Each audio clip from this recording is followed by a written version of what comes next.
Hey everybody, it's Ryan. Thanks for downloading today's show. And just a reminder, as always, Wake Up War Chant is brought to you by our friends at For the Table, Madison Social, Central and Township, in the heart of College Town.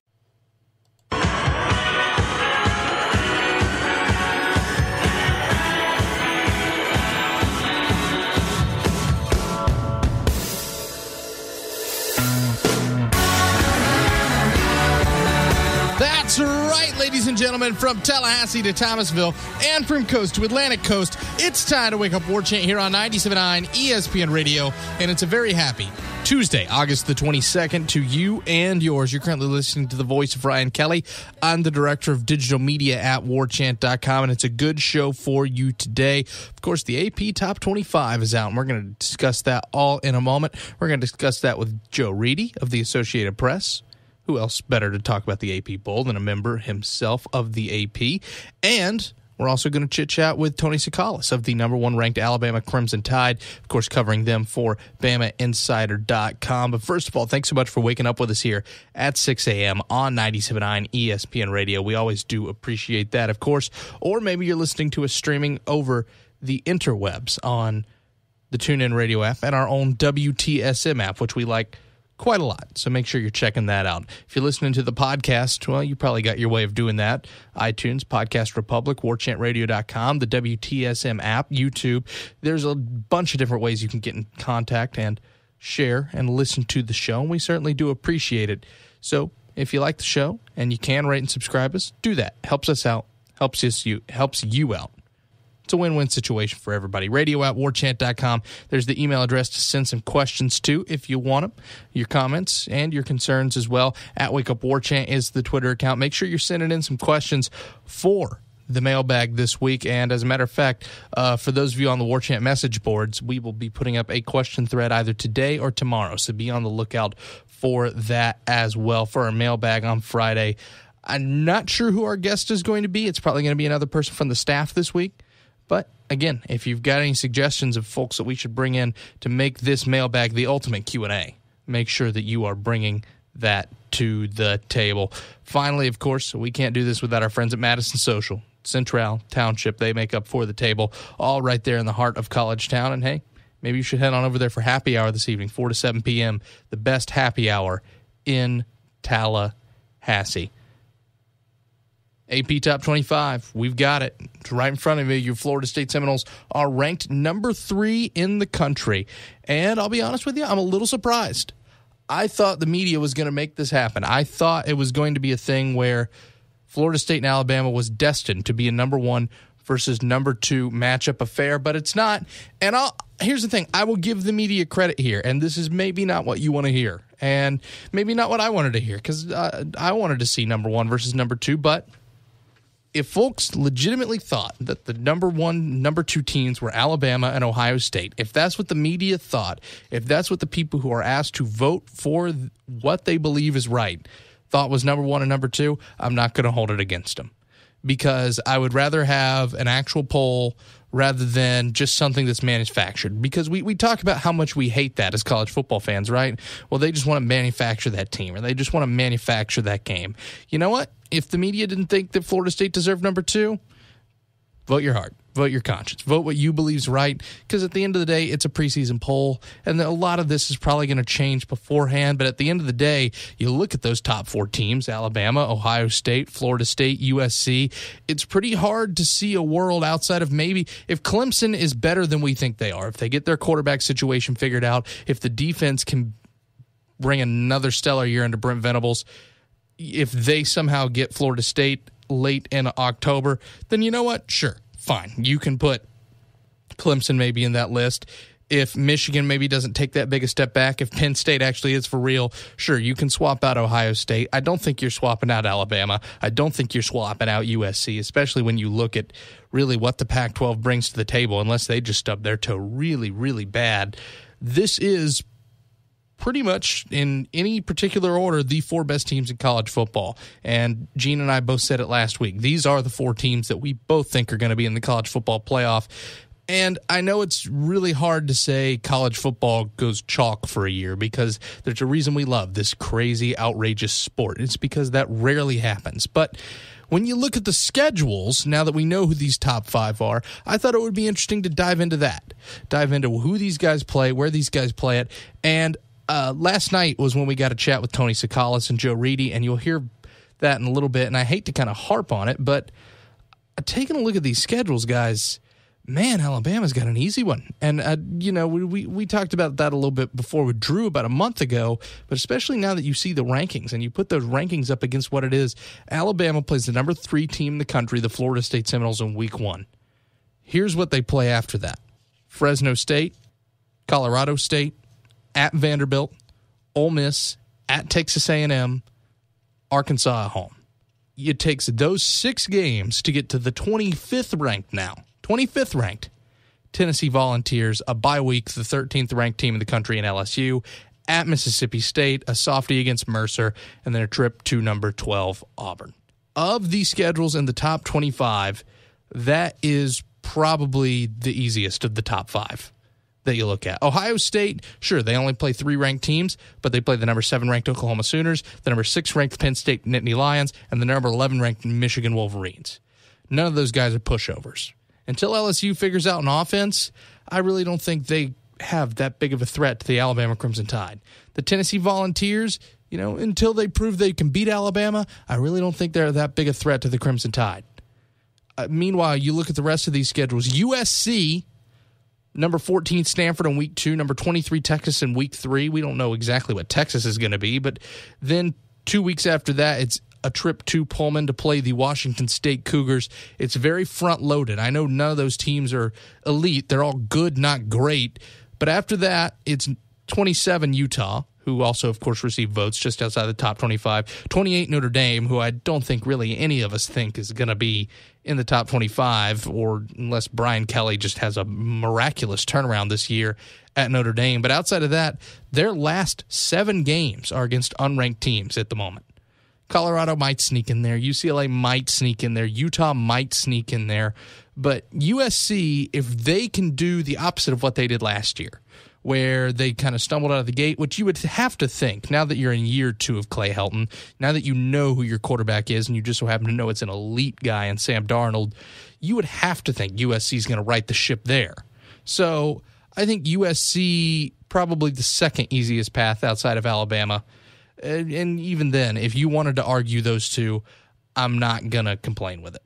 Ohio State, that Oklahoma game, I'm interested. Because let's face it, as good as Ohio State looks, Oklahoma is going to bring in Baker Mayfield. And as much as I like to think he's overrated, I know what Bob Stoops' system can do to a quarterback. I know what that offense is capable of when you're not ready for it, especially week 2 in the season. And it's worth noting, Ohio State did kind of take them through the ringer in Norman last year. So I'm curious to see how Oklahoma's motivated for that game in week 2. I'm curious to see how Lincoln Riley looks in his first real big game. And even then, if you're Ohio State, you can't overlook that opener on Thursday night against Indiana. That was an Indiana team and who's really played a lot of folks close over the last couple years and has never really been able to pull the trigger on an upset. Penn State, I don't know what to make of that Penn State team. I know they return everything. I know they return Trace McSorley. We're going to find out exactly what he's made of in year 2. I know they return such a talented running back. And then, of course, that Michigan game, you don't really know what to expect. I feel like Ohio State's schedule of these 5 schedules here is the one that could either jump up way high to, wow, that schedule's tougher than we thought, or go down to, wow, looking back on it, that was really, really soft. I really don't know either way what to think of that, but I do know what to think of Florida State and Clemson, and it's interesting that we can talk about this just a few years detached from the ACC's the worst Power 5 conference, and there's no way that they can hang with the rest of these guys. It's interesting that here we sit not too long later, and Florida State and Clemson, mostly because of their conference schedule, and especially because Florida State plays Alabama, of course. I'm not stupid, but because of their conference and where they play, have the 2 toughest schedules of the top 5, and it's not even close. Clemson, just in conference now, this is excluding number 12 Auburn, the 16th ranked team in the country, the 21st ranked team in the country, 3rd ranked team in the country, and then, of course, if you add Auburn, that's the 12th, the 16th, the 21st, and the 3rd in Auburn, Louisville, Virginia Tech, and FSU. They play 2 of those games on the road. They go to Louisville, and they go to Blacksburg to play the Virginia Tech Hokies. Florida State, the number 1 team in the country, Alabama. Number 18 at home, that's Miami. As number 16, Louisville at home. Number 5, Clemson on the road. Number 17, Florida on the road. And both of those teams, if NC State ends up living up to what some people think can maybe be a year that can really save Dave Doran from the schneid, they're the 30th ranked team in the country if you look at the others receiving votes. It's amazing to me just how much difference a couple years can make. How quickly a narrative can shift in college football when you have teams ready to support, when you have investment, when you have folks ready to buy in, you have amazing talent, and you have, well, really the resources to have great facilities, great staff, and investment in your product. The ACC's made an investment in their product, and it's only come along as a whole because the flag bearers, the guys like Florida State and Clemson, have been committed to carrying the flag up at the top. Well, ladies and gentlemen, it's not just college football. And listen, there's going to be plenty of college football today. So don't you worry about that. I'm not trying to say that as a disparaging thing, but I do know I got to get you caught up. There was some Major League Baseball all across this great nation last night. So let's get you caught up with all those scores, shall we? This is While You Were Sleeping. Hello. Good morning. Wake up! Wake up! Wake me up. Good morning. Good morning. What happened last night?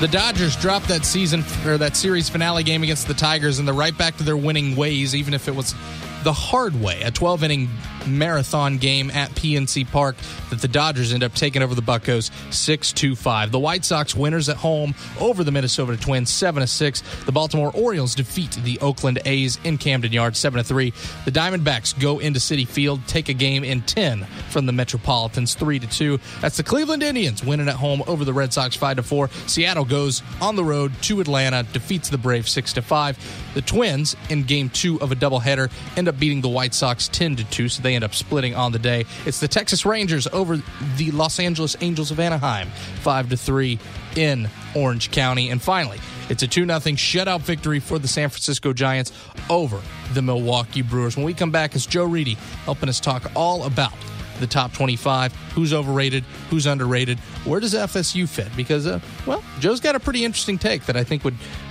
we're going to spar back and forth a little bit about it. And then, of course, Tony Tsoukalas helps us start out the week talking about the ACC, the SEC, the top 25, and a little bit more. What does Alabama stand to gain from this season? What are the expectations for this season outside of course, a national championship, which always kind of seems to be the expectations for Alabama?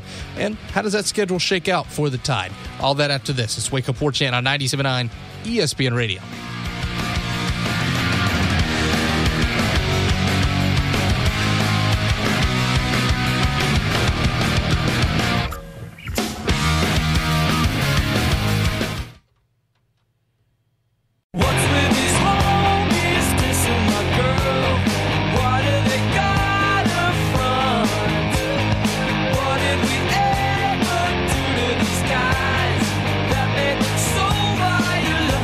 I've probably said this before, but Buddy Holly is one of the greatest music videos of all time. The fact that Weezer imposed themselves in an episode of Happy Days is still really, really cool. But we're not here to talk about Weezer. We're here to talk about college football on Wake Up War Chant 97.9 ESPN Radio, brought to you by our friends at For the Table. As promised, a little bit of insight from someone on the inside of the Associated Press as the AP Top 25 comes out. Of course, it's members of the media, not just the AP, but Joe Reedy jumps aboard from the AP. And Joe, the reason I wanted you on more than anybody is I know that sometimes when you're inside an organization and stuff like that, I'm not going to make you admit to any insider trading, but on occasion you maybe get to see these things a little early and you get to process these things a little bit more than others maybe would. You've maybe had a couple days to chew on that. I'm not going to ask you to confirm or deny that, but is that sometimes the case? I think if you know the proper places or files to look at, since we keep the top 25 under lock and key, but I was able to glance at the poll for for a couple seconds and was sworn to secrecy on it. And my first glance when I saw it really, as far as the top 5 and top 10, didn't surprise me. Yeah, of course, your top 5, Alabama, Ohio State, FSU, USC, and Clemson. Bama with 52 first-place votes, Ohio State with 3, Clemson with 4, USC with 2. It's kind of interesting to see how the media takes the reigning national championship champion compared to the coaches. Clemson has the second most votes of first place according to the coaches, and according to, well, the media, they don't have a single first place vote. Is that kind of curious to you how coaches and the media sometimes see that differently?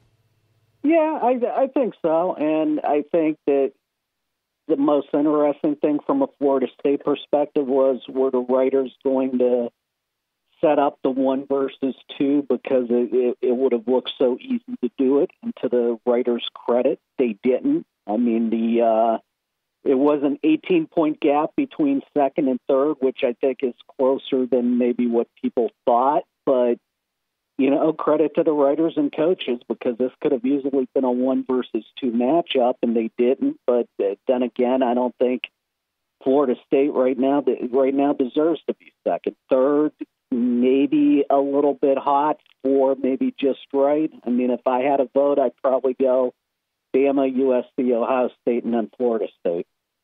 Here's the one thing, and here's why I will disagree with you. I will give you Ohio State. Ohio State was a year early last year. They were a team. They're still a team that brings a ton back. They're a very proven commodity at this point. They've won a national championship in the last 5 years.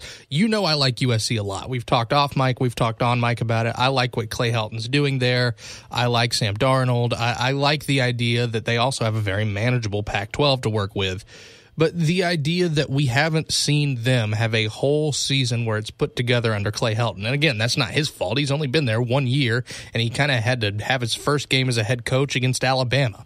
But just the idea that USC, until proven otherwise, is a more unproven commodity than Florida State, that's why I would put them behind FSU. Yeah, that's true.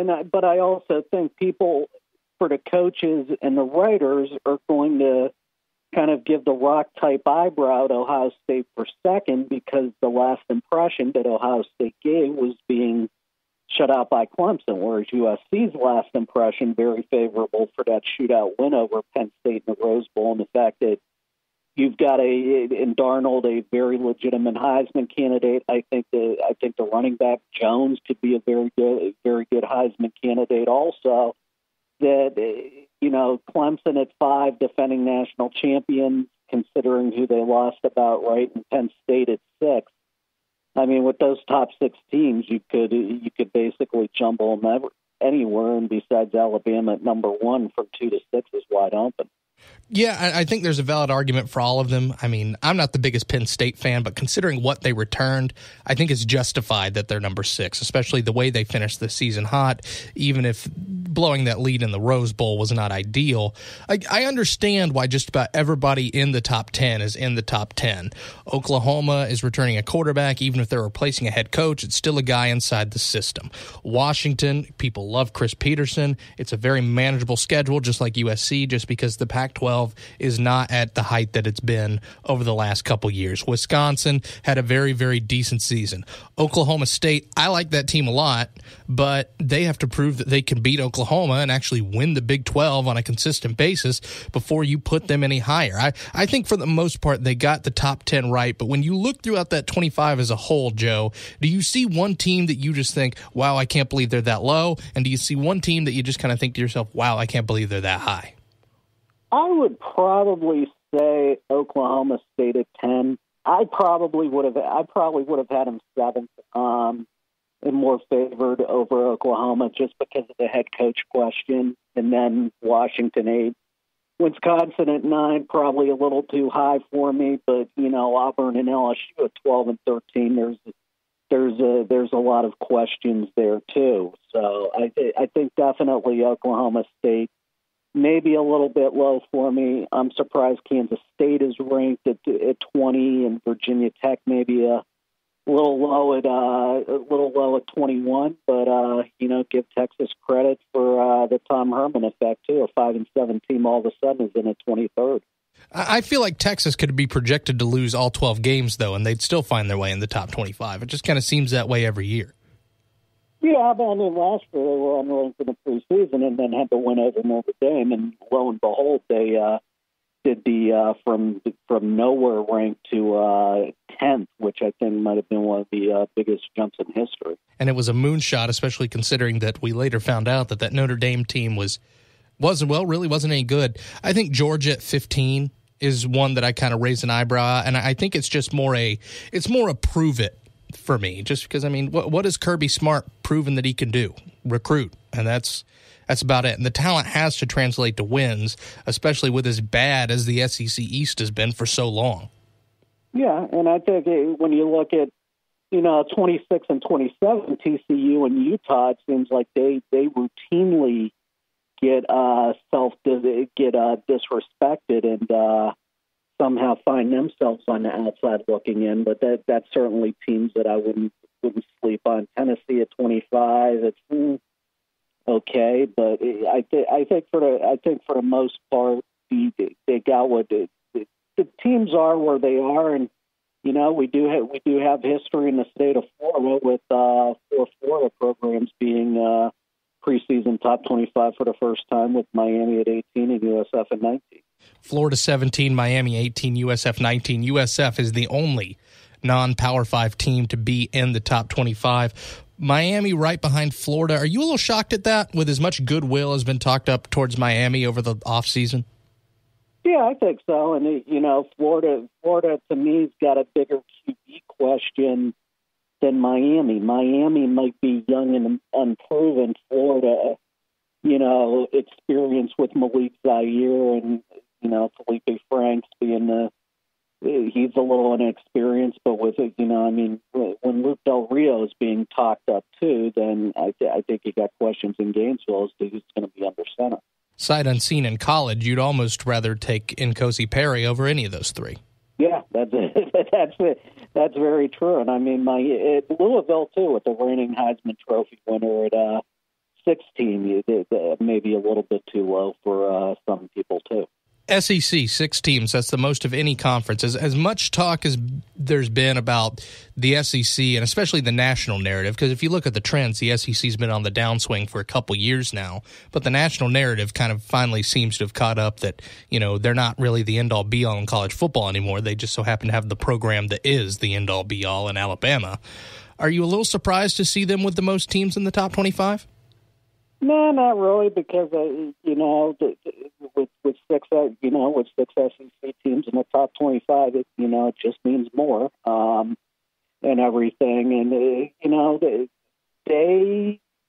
they've still got a lot to prove, and I think that the conference is too smarting a little bit with Clemson beating Alabama, and when you got ACC versus SEC and all that, all those conference supremacy things on the line, that's going to make what happens in Atlanta on September 2nd even all the more interesting. And especially the week after that with Clemson and Auburn playing in South Carolina. There's a lot of, and then, of course, you could even say Georgia Tech and Tennessee are playing. Georgia Tech outside the top 25, Tennessee right on the edge of it.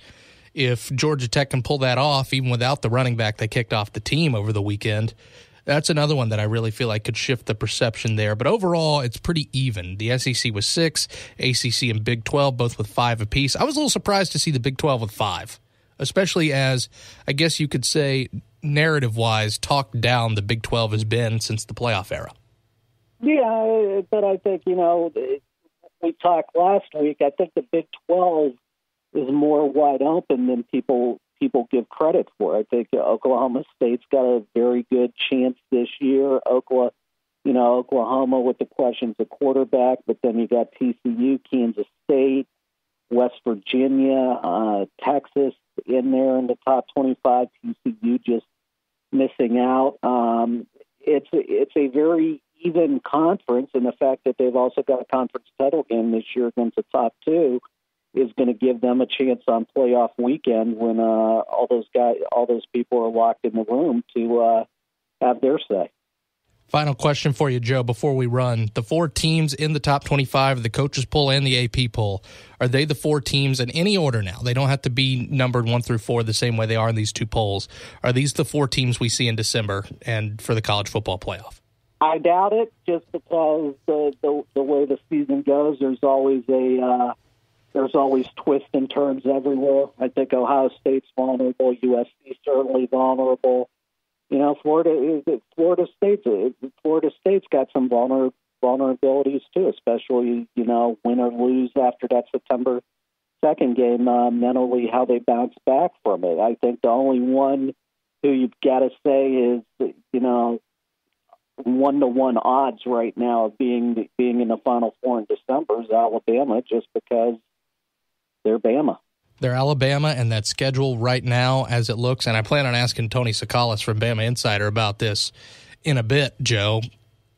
Of their first 8 games, from week 1 to their 8th game against the Tennessee Volunteers, Alabama will go that entire stretch without playing a ranked team. It's a really good squad mixed with a really soft schedule.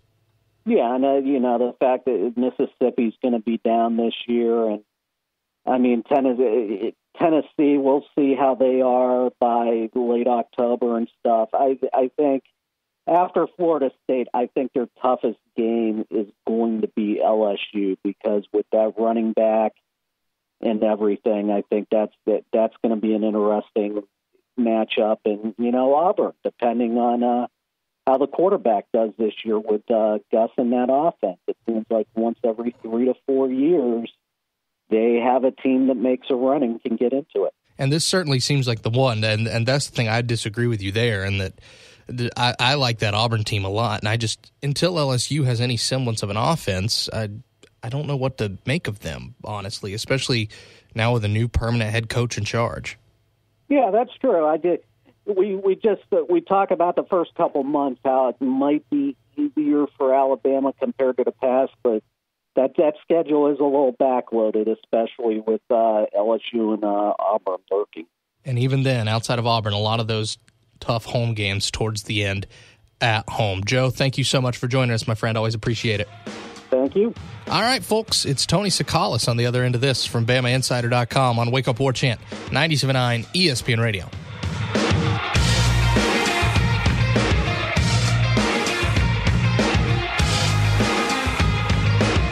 Yes, Florida State just landed a 5-star commitment. I don't see that anywhere online.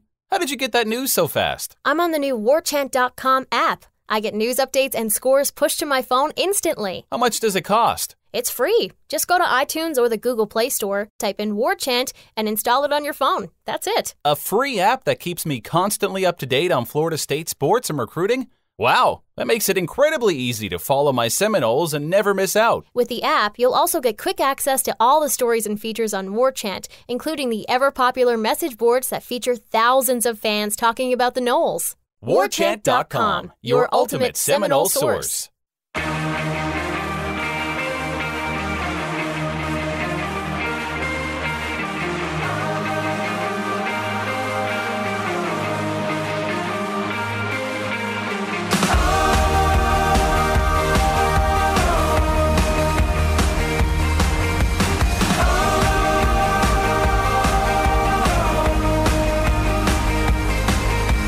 All right, welcome back to Wake Up War Chant here on 97.9 ESPN Radio, brought to you by your friends at For the Table, Madison Social, Central, and Township, all there in the heart of College Town. Ryan Kelly here with you on Tuesday, August 22nd. Of course, we know who the top 5 teams in the country are, and, well, if you ask the media, it's the same 5 teams in the same exact order as the coaches gave you. It's Alabama, Ohio State, Florida State, USC, and the Clemson Tigers. And throughout the week, wanted to try to get in touch with a couple of those folks, get the camp feeling over there. And, of course, we've talked to some folks over at Alabama before. Of course, our own Tony Tsoukalas of BamaInsider.com, who's about to join us on the phone line. But for the most part, we've talked about the game. We've talked about the matchup. We've talked about FSU Alabama, how fall camp's progressing, those matchups. But I thought it would be fun to bring Tony on today and talk a little bit more about Alabama as a whole. And we're definitely going to try to do this for Clemson later in the week as well. We might try to do it with Ohio State and USC if you guys want to do that. So let us know if you want, if you don't, whatever. But for the most part, I wanted to just kind of get an idea because, well, if Florida State makes the playoff, there's a very good chance that they're going to be seeing these teams again, especially with the Alabama Crimson Tide. So without further ado, I'll bring on Mr. Tony Tsoukalas of BamaInsider.com. Tony, how are you, bud? I'm doing pretty well. Just getting through this eclipse. Yeah, it was something. How dark did it get in Tuscaloosa? Because over here, I mean, the temperature dropped about 15 degrees and it got a little dimmer. It looked like it was about 8 in the morning, but other than that, it didn't seem too terribly dark for us. Yeah, you know what? I missed it pretty much. I was waiting for it to get a little bit dark outside, and I was working on a story, and then when it got a smidge darker, I went out, and everything looked the same to me. I didn't have those glasses, so I didn't really give it my full go. But I think I kind of missed out on this eclipse. I guess I'll catch it in 2024. But it didn't really get that dark in Tuscaloosa because I was kind of waiting for it to get a little bit darker, and I was going to go outside and check it out. But I think you hit it right on the head that it's good that the next one's 2024 and not another 40 years like this one was. Right. Yeah. Like I said, I don't think we got a great view of it in Tuscaloosa, so I might have not missed out on that much. Shifting gears to Alabama, Tony, I wanted to ask you because you and I were talking a little bit off mic before we were able to talk last week, and you were just kind of chit-chatting about the schedules of these two, and, I was telling you that Florida State's is pretty front-heavy, Alabama's is a little back-heavy. I didn't even realize this, and now that the polls have come out today, just doing some prep work, looking at Alabama's schedule, Alabama, week 1, of course, number 1 versus number 3, FSU and Alabama, until week 8, or at least their 8th game of the season against Tennessee, Alabama will go 6 games in between those 2 games without playing a team in the top 25. That kind of blows my mind, honestly.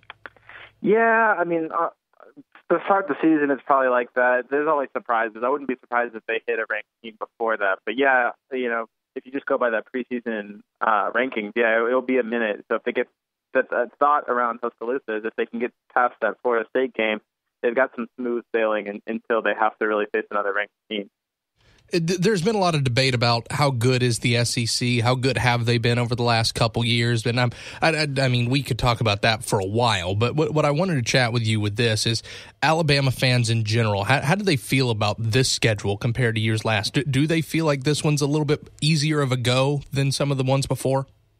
Yeah, I think that the feeling is really optimistic. If you look at the way Alabama's schedule kind of bounces out, it's like every other year they play the hard schools on the road or at home, and this is the year they play them all at home. You've got Tennessee at home, you've got LSU at home. The only hard one on the road really is Auburn, and that's always a tough one no matter where you play it. So it's kind of everything's pointing towards Alabama's favor. If they can get past that Florida State game, I mean, the next hard game they have to play outside of Bryant-Denny Stadium would be at Auburn. And, you even mentioned it, even though it's a tough game, Auburn's probably going to be the second best team in the SEC West. It's a very, I guess you could say, travel light schedule as the season later goes on. Alabama does have to go to College Station to play Texas A&M, but 5 of their last 6 games are in state. And even if you take that Auburn game out of the equation, 4 of their last 6 are at home.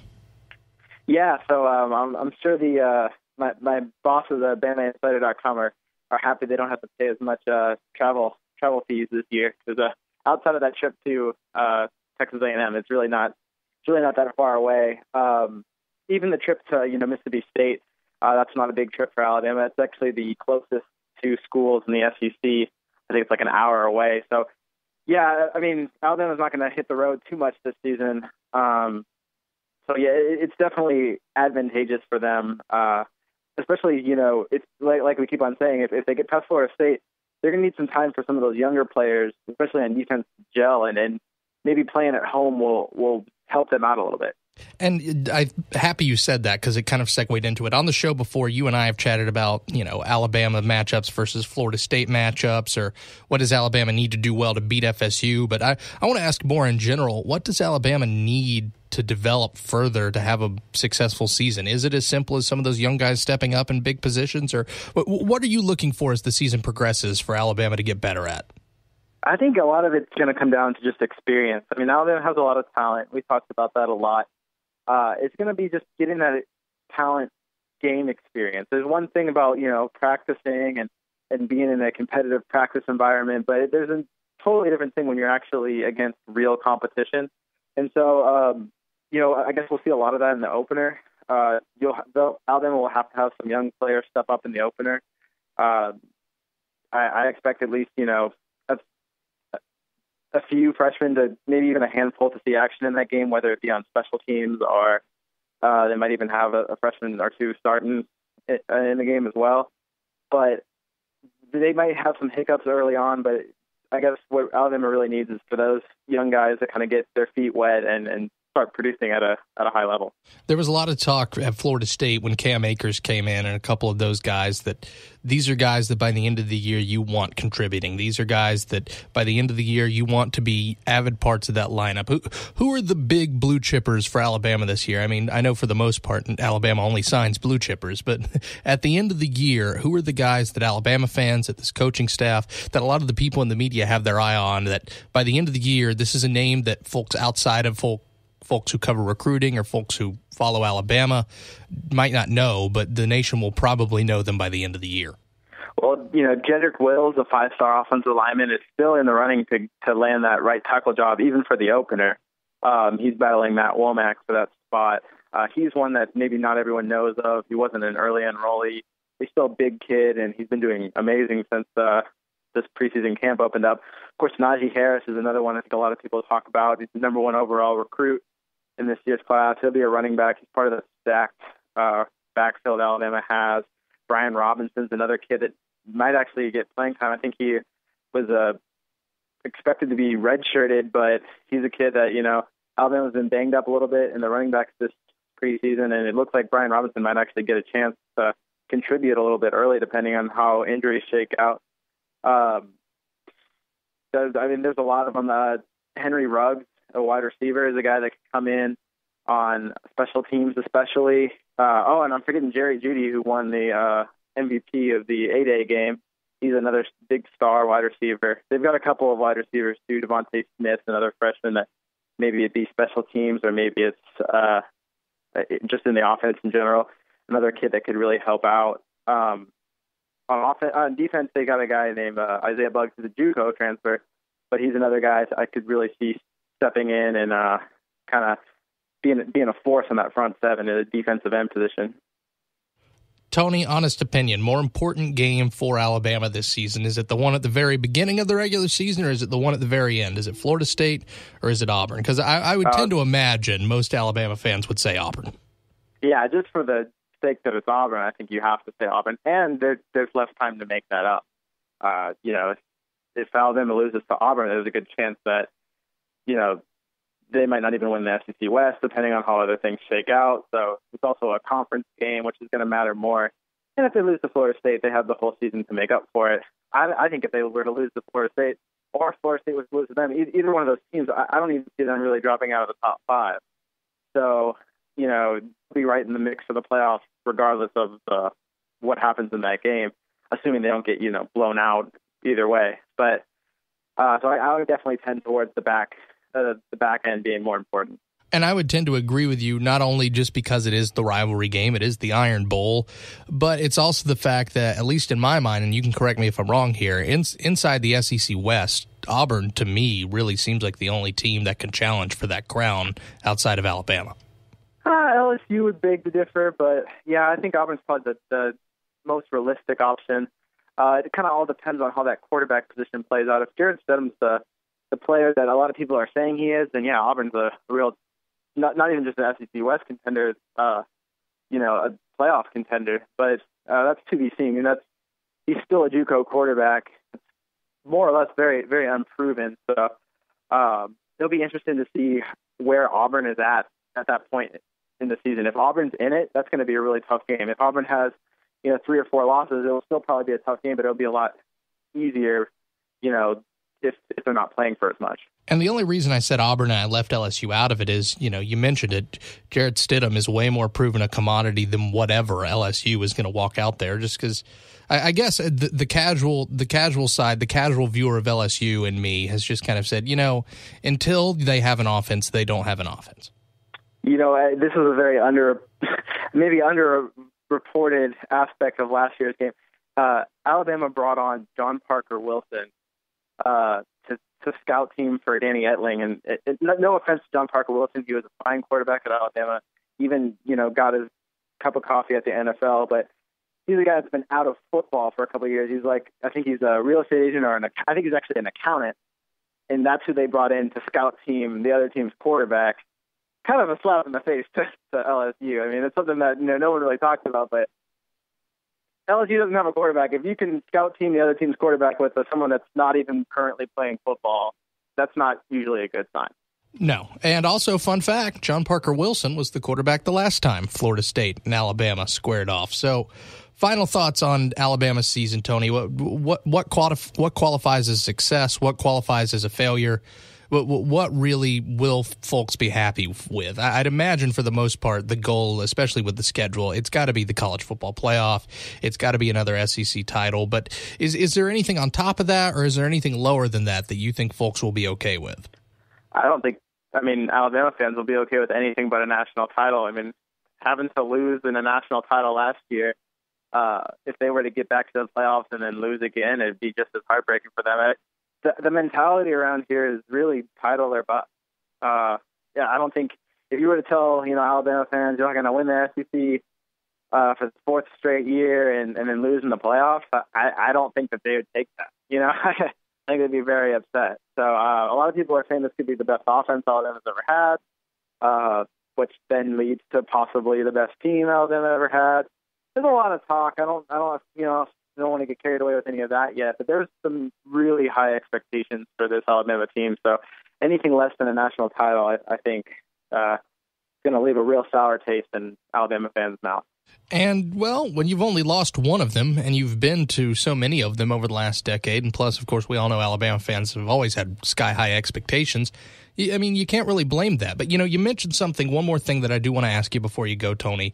You mentioned it. This could be one of the best offenses that the Tide's ever had, but it's also breaking in a new offensive coordinator. How have they looked throughout fall camp? Throughout fall camp, it's actually been the defense that's been ahead of Alabama's offense, which has caused for a little bit of concern. I think part of that is because everyone expected Alabama's defense to be so considerably down and their offense to be considerably up, and maybe it's just more even than what people were projecting.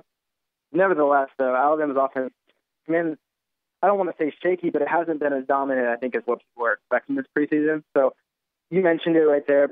It's the first year under Brian Dable's new system. I think they're still working out some kinks, and it'll be interesting to see what stage they're at in time for that opener and if that offense is clicking at enough cylinders as it needs to be.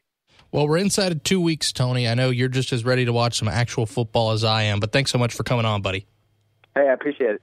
All right, folks, we're wrapping it up right after this. It's Wake Up War Chant on 97.9 ESPN Radio.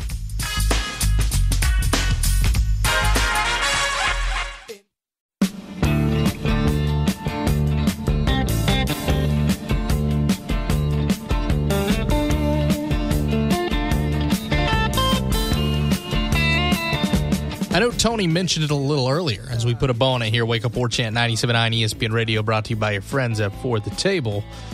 But hope you enjoyed the eclipse yesterday. It didn't get nearly as dark in our neck of the woods as I thought it was going to. And I know I mentioned that a little bit earlier, but here's the one thing I did enjoy. It was quite nice to go out in the middle of August afternoon and it be about 75 degrees or so for a little bit.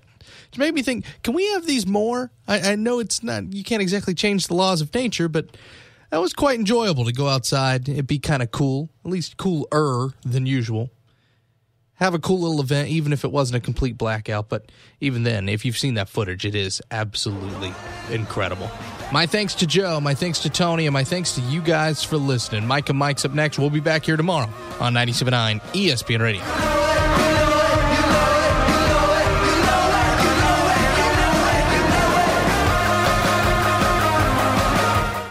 WarChant.com is the ultimate inside source for FSU football and recruiting.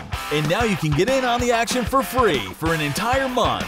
WarChant.com is offering a risk-free 30-day trial subscription. Get full access to the #1 website covering the Seminoles just by entering the promo code WarChant30. That's WarChant30. Sign up and get in on the world's most active FSU message boards. Receive breaking news, stories from our award-winning staff, plus get exclusive interviews and videos. Just enter the promo code WarChant30. WarChant.com, your ultimate Seminole sports source. Hey, thanks for downloading today's show. If you haven't already, why don't you rate and subscribe us? We certainly do appreciate it, and of course, we appreciate you listening anyway, so just go ahead and click that right there. You know you want to. Come on. Come on. Thanks again for letting us do the show. We love giving you all the football, basketball, baseball, recruiting, all year round. Not just football season, not just spring practice, but hopefully giving you the freshest and newest FSU content every day. Thanks, guys.